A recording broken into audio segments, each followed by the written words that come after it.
Die Biri-Mauna-Katastrophe. Die Biri-Mauna-Katastrophe ereignete sich kurz nach dem Radschi-Vorfall. Das Oberhaupt des Stammes, Amur Sasa, Abu Bira Amin Malik, kam nach Medina und erhielt vom Propheten Informationen über den Islam. Er selbst war kein Muslim, aber er wollte, dass einige Leute geschickt wurden, um seinen Stamm den Islam beizubringen. Nachdem der ehrenwerte Prophet sallallahu alaihi wasallam ihm ein festes Versprechen über die Zusicherung der Unversehrtheit des Lebens genommen hatte, ernannte er unter der Leitung von Munzir Ama eine Gruppe von 70 oder 40 Personen, bestehend hauptsächlich aus Ansar und Al-Sufa, die den Koran gut kannten. Als diese Gefährten in Bir Mauna, einem Ort auf der Strecke zwischen Medina und Mekka, ankamen, beauftragten sie einen Gefährten namens Haram Milhan, den Brief des Propheten an das Oberhaupt des Stammes Amur Sasa zu überbringen. Als Haram Milhan die Nachricht erhielt, dass Abu Bira Amir Malik, das Oberhaupt des Stammes, gestorben war, übergab er den Brief an Amir Tufail, den Neffen von Abu Bira Amir Malik, und lud die Anwesenden zum Islam ein. Aber Amir Tufail, der seit längerem einen Groll gegen den Propheten und die Muslime hegte, ließ den Boten auf der Stelle töten und hetzte auch die Mitglieder seines Stammes auf die islamische Delegation in Mauna auf, um sie anzugreifen. Das Volk ließ sich jedoch nicht von Amir Tufail provozieren, da Abu Bira Amir Malik vor seinem Tod angekündigt hatte, der Delegierten die Zusicherung der Unversehrtheit gegeben zu haben. Daraufhin provozierte Amir Tufail einige Zweige des Stammes der Banu Sulaim, mit denen sie befreundet waren. Diese wiederum überredeten einige der Bani Amir. Eine bewaffnete Gruppe hatte sich versammelt. Die muslimische Delegation hingegen wartete dort, wo sie war, ohne etwas von all dem zu ahnen. Sie wurden plötzlich von der bewaffneten Gruppe angegriffen. Alle der 70-köpfigen muslimischen Gemeinschaft, mit Ausnahme von 3 Leuten, wurden zu Märtyrer. 2 dieser 3 Muslime überlebten, weil sie zu dieser Zeit die Kamele der Gruppe weiden ließen. Der Gefährte namens Kab Zaid galt als getötet und wurde zurückgelassen.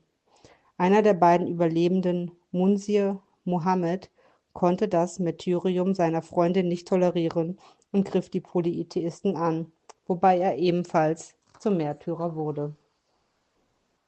Amr Umayya, der gefangen genommen wurde, wurde von der Mutter des Amir Tufail als Gegenstand ihres Befreiungseides freigelassen. Der ehrenwerte Prophet sallallahu alaihi wasallam bedauerte diese schmerzhaften Ereignisse, das seine Gefährten erlitten hatten, so sehr, dass er die Verantwortlichen etwa 40 Tage lang bei jedem Morgengebet verfluchte. Der Prophet sallallahu alaihi wasallam sandte im Monat Rabi'ul Awwal des Jahres 8, Juli 629 nach Christus, eine Truppe, um den Bani Amir Sasa zu bestrafen, der diese Katastrophe verursacht hatte. Es wurde ein nächtlicher Blitzangriff organisiert und es wurden viele Frauen gefangen genommen. Auch die Tiere, die dem Stamm gehörten, wurden beschlagnahmt. Nach einer Weile kam eine muslimische Delegation von den Bani Amir Sasa zu unserem Propheten sallallahu alaihi wasallam und bat um die Rückgabe der gefangen genommenen Frauen. Der ehrenwerte Prophet besprach diese Bitte mit seinen Freunden. Nachdem die Frauen auch den Islam akzeptiert hatten, wurden sie freigelassen. Der Bani Mustalik-Krieg. Der Führer des Mutalik-Stammes, Haris Abu-Dira, beschloss, Medina anzugreifen. Als diese Nachricht Medina erreichte, verließ der ehrenwerte Prophet sallallahu alaihi wasallam Medina mit einer Streitmacht von 1000 Mann. Die beiden Armeen trafen sich am Murayas Brunnen. Unser Prophet sallallahu alaihi wasallam sandte zuerst Umar und lud sie zum Islam ein. Als die Mustalik-Söhne diese Einladung nicht annahmen, begann der Krieg und die Muslime siegten. Unter den Gefangenen, die von den Bani Mustalik gemacht wurden, befand sich auch die Tochter des Stammesführers Haris, Juwayriya. Nachdem Juwayriya zum Islam konvertierte, schenkte der ehrenwerte Prophet ihr die Freiheit und heiratete sie. Diese Ehe linderte plötzlich die durch den Krieg verursachte Feindschaft. Muslime, die der Meinung waren, dass die Söhne Mustaliks nun aufgrund dieser Heirat Verwandte des ehrenwerten Propheten geworden waren, ließen alle ihre Gefangenen mit einem wohlwollenden Verhalten frei. Angesichts dieses unerwartet edlen Verhaltens der Muslime konvertierte der gesamte Stamm Bani Mustalik zum Islam. Das Oberhaupt des Stammes, Haris Abu Dira, kam zum Propheten und verkündete, dass er den Islam akzeptierte. Der Hunayn-Krieg. Die Eroberung Mekkas und die Konversion ihrer Bevölkerung zum Islam hatten große Auswirkungen auf den polytheistischen Hawazin-Stamm, der Beziehungen mit Mekka pflegte. Ein Zweig dieses Stammes war der in Talif lebende Saqif-Stamm. Diese beiden Stämme glaubten, dass ihre Zeit gekommen war, schlossen sich gegen die Muslime zusammen und bereiteten sich unter dem Kommando des Führers von Hawazin, Malik auf den Krieg vor. Daraufhin bereitete der ehrenwerte Prophet sallallahu alaihi wasallam eine große Armee von 12.000 Mann vor und zog in das Hunayn-Tal, 36 Kilometer von Mekka entfernt. Einige sagten angesichts der Größe der Armee, diese Armee kann nicht besiegt werden. Malik Afl, der junge Anführer des polytheistischen Hawazin-Stammes, im Alter von 30 Jahren, wandte seine eigene Taktik an. Er brachte die Frauen, Kinder und alle Tiere seines Stammes auf das Schlachtfeld, um seine Soldaten zum Kampf anzuspornen und sie daran zu hindern, von der Front zu fliehen und so einen Kampf um Leben und Tod zu führen.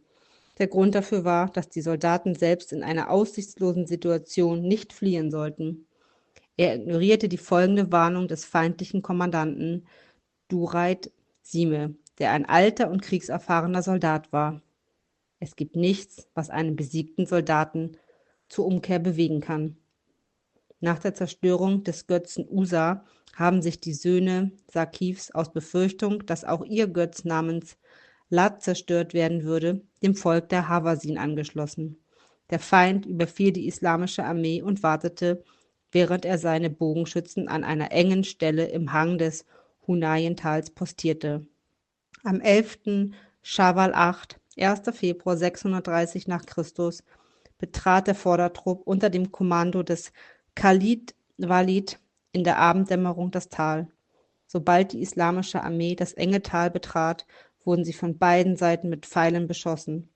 Als sich der Vortrupp zurückziehen musste, wurde die gesamte islamische Armee von Panik ergriffen, wonach die Soldaten zu fliehen begannen. Der ehrenwerte Prophet sallallahu alaihi wasallam verließ nicht seinen Standort, an dem er in diesem schwierigen Moment stand, rief seine in Panik geratenen Soldaten zu sich und versuchte, sie um sich zu vereinen. Sein Onkel Abbas half ihm ebenfalls mit lauter Stimme. Die meisten Soldaten hatten sich in Annahme einer Niederlage verstreut. Nur rund 100 Gefährten, insbesondere Abu Bakr, Umar und Ali, waren um den Propheten herum versammelt. Dank der Entschlossenheit des Propheten sallallahu alaihi wasallam und der lauten Stimme von Abbas, die von weitem zu hören war, versammelten sich die islamischen Soldaten wieder um den Propheten herum. Die Offensive, die bald darauf auf seinen Befehl hin begann, führte zu einem eindeutigen Sieg. Der besiegte Feind floh und ließ seine Frauen, Kinder und Besitztümer auf dem Schlachtfeld zurück. Bei diesem siegreichen Krieg wurden 4 Muslime zum Märtyrer und die Polytheisten verloren 70 Mann.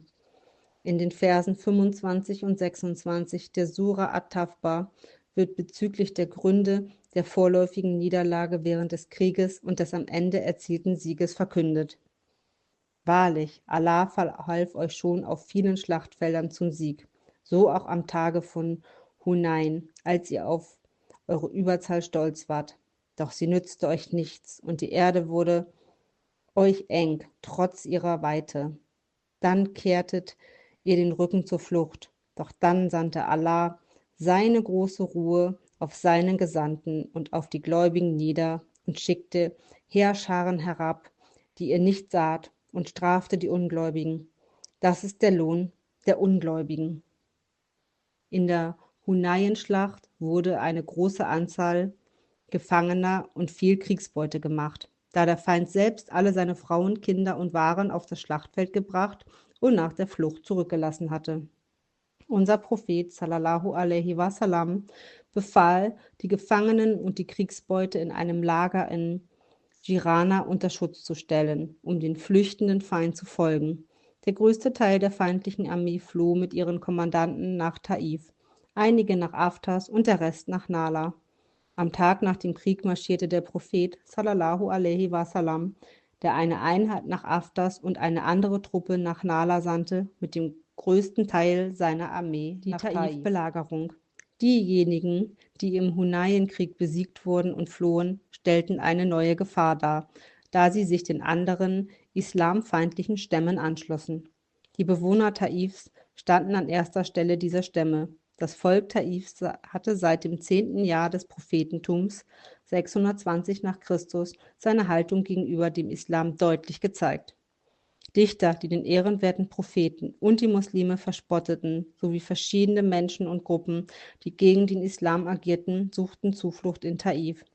Taif wurde zu einem neuen Zentrum für die Polytheisten, sowie es Mekka zur Zeit der Unwissenheit gewesen war.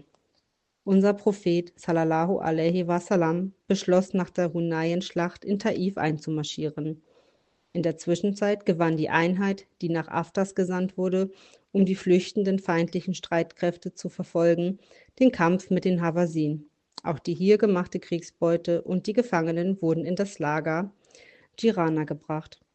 Der ehrenwerte Prophet belagerte einen Monat lang die Stämme Sakif und Hawazin, die in den Bergen von Taif Zuflucht suchten. Als sich jedoch die verbotenen Monate näherten, wurde die Belagerung aufgehoben. Als der Prophet sallallahu alaihi wasallam Taif verließ, baten ihn einige, den Taif zu verfluchen. Er betete zu Allah und bat ihn, die Taif recht zu leiten und sie als Muslime zu ihm zu schicken. Ein Jahr nach diesem Gebet sandte das Volk des Sakif eine Gruppe nach Medina und akzeptierte den Islam. Nach der Belagerung von Taif kam der ehrenwerte Prophet in Jirana an, wo die in Hunayn gemachten Gefangenen und Kriegsbeute aufbewahrt wurden, worauf er die Beute gerecht aufteilte. In der Zwischenzeit erklärte eine Gruppe des Hawazin-Volkes, sie seien Muslime und forderten die Rückgabe der Gefangenen und ihres Eigentums. Als der Prophet sallallahu alaihi wasallam ihnen sagte, sie sollten zwischen ihren Gefangenen und ihren Besitztümern wählen, nahmen sie ihre Gefangenen zurück. Unser Prophet, der in Jirana in Iram Weihezustand eintrat, ging nach Mekka und kehrte nach der Durchführung der Umra nach Medina zurück.